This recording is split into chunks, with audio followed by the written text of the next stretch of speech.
Bem-vindos ao Historizando! O nosso assunto de hoje é a questão da semana. Para quem não sabe, toda sexta-feira aqui no Historizando eu tô corrigindo uma questão com você, tô analisando uma questão com você para conseguir melhorar aí as suas técnicas, as suas táticas de prova. E não só isso, mas a gente revisar muita coisa, né, com relação ao conteúdo. Para quem não sabe também, eu tenho um grupo do Telegram, tem o link aqui embaixo, e nele eu disponibilizo gratuitamente listas de exercícios para você. Então, essas listas é que eu tô pegando os exercícios e corrigindo aqui. A maioria são questões do Enem, mas eu tô trabalhando outras questões, até mesmo questões discursivas, se você for fazer algum vestibular, né, de questão subjetiva e discursiva. Eu também ando trabalhando, tem uma playlist completa para você, tem questão completa para você. Então, listas de questões completas para você, tudinho para os seus estudos. Não se esquece de curtir esse vídeo se você está gostando dessa ideia da questão da semana, de se inscrever no canal para receber cada vez mais conteúdo gratuitamente e de ir lá no Instagram, @historizandotati, me acompanhar por lá também.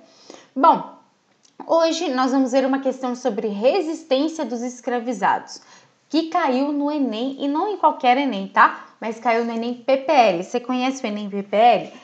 Então, para pessoas privadas de liberdade, logo todo ano tem no mínimo 2 Enems. Um, né, que a gente chama aí de tradicional, e o PPL, no mínimo, né? Esse ano vão ter, esse ano assim, né? Ano que vem, né? 2021, vão ter até 3 Enems, porque tem o Enem digital também agora, né? Bom, mas vamos lá. Os escravos, obviamente, se você não fez a questão, dá um pause, beleza? E aí a gente corrige junto depois. Os escravos, obviamente, dispunham de poucos recursos políticos, mas não desconheciam o que se passava no mundo dos poderosos. Aproveitaram-se das divisões entre estes, entre quem?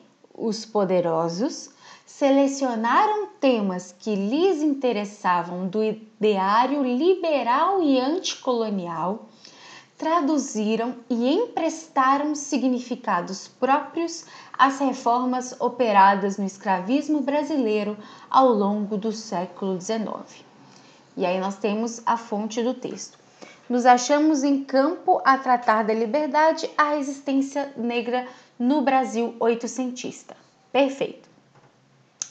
Ao longo do século XIX, os negros escravizados construíram variadas formas para resistir à escravidão. A estratégia de luta citada no texto baseava-se no aproveitamento de quê?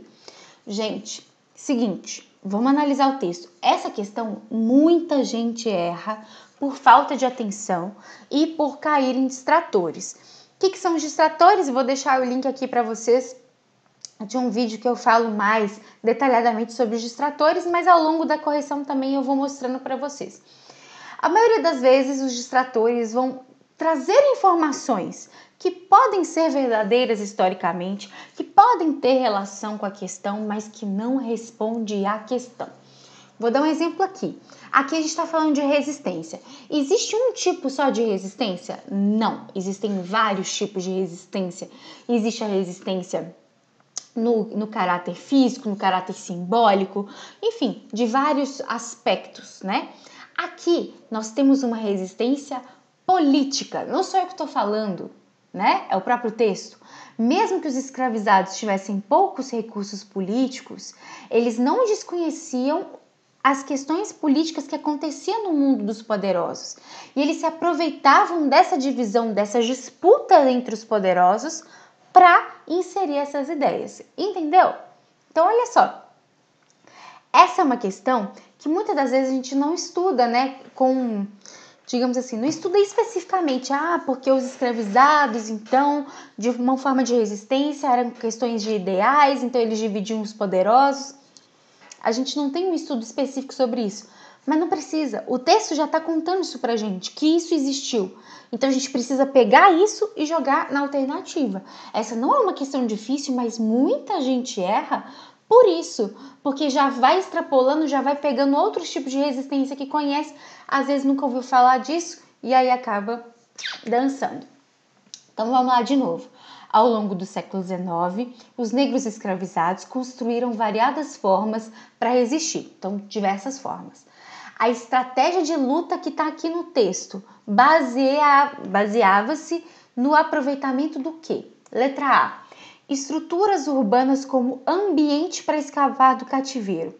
Em qual momento se fala de uma estrutura, de escapar, de fugir? Em nenhum momento. A gente está no campo das ideias nesse texto, a gente tem que tomar cuidado com isso. Letra B. Dimensões territoriais como elemento para facilitar as fugas. Gente, olha que louco. A letra A e a letra B, elas são muito próximas. Fala de território, fala de fuga, fala de escapar, de fugir, de encontrar brechas ali com relação à região, ao território para fugir. Letra B também, eliminada, não tem relação. Letra C. Limitações econômicas como pressão para o fim do escravismo. Aqui no texto eu falo de limitação econômica, eu falo que não tinha grana, não tinha como sustentar essa questão do fim do escravismo. Não, continuo falando de ideias, de questões políticas. Pode até envolver grana? Pode, mas não é o caso aqui. Elimina C.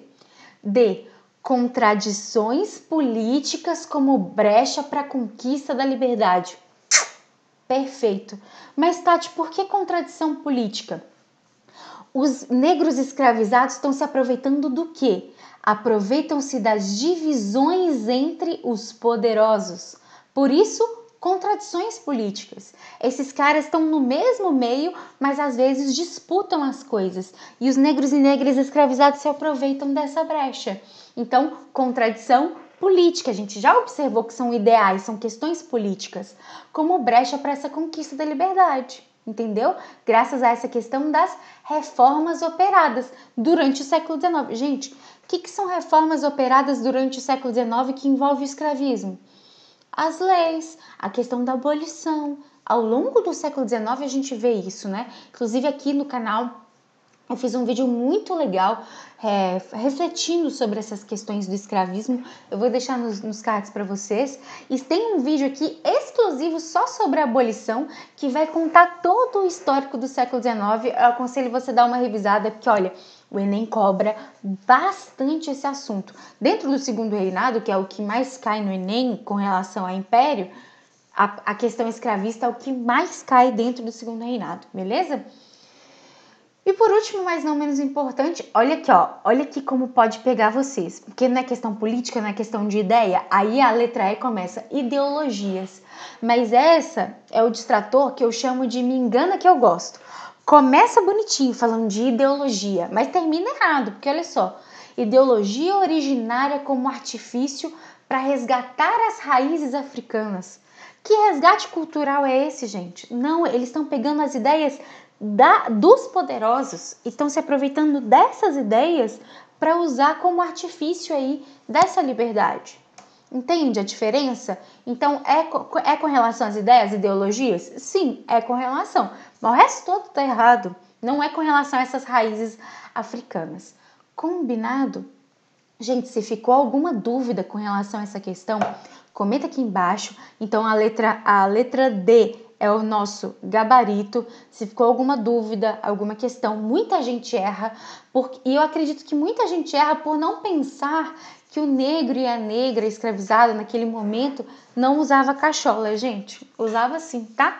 Usava cachola, usava inteligência, assim como a gente usa inteligência. A resistência também tem muita relação com a inteligência, muita relação com o saber, tá? Existiam negros e negras que estudavam, tá? No século XIX, infelizmente era uma exceção, mas existia, tá? Existiam grupos aí abolicionistas fortes com relação ao intelecto também, tá? E não só a questão de resistência física, de luta, etc., de fuga, mas existiu também uma resistência intelectual. Então, sem preconceito, hein, galera? Bom, lembrando que lá no Telegram tem lista de exercícios. Se você gosta desse conteúdo, já curte esse vídeo e se inscreve nesse querido canal. Eu quero alcançar o sonho dos 100 mil inscritos e eu conto com a sua ajuda. E lá no Instagram, no Twitter, no TikTok, enfim, todas as redes, me procura por lá também. Eu vou gostar muito de ter mais contato com você. Muito obrigada pela sua atenção Um beijo e até a próxima!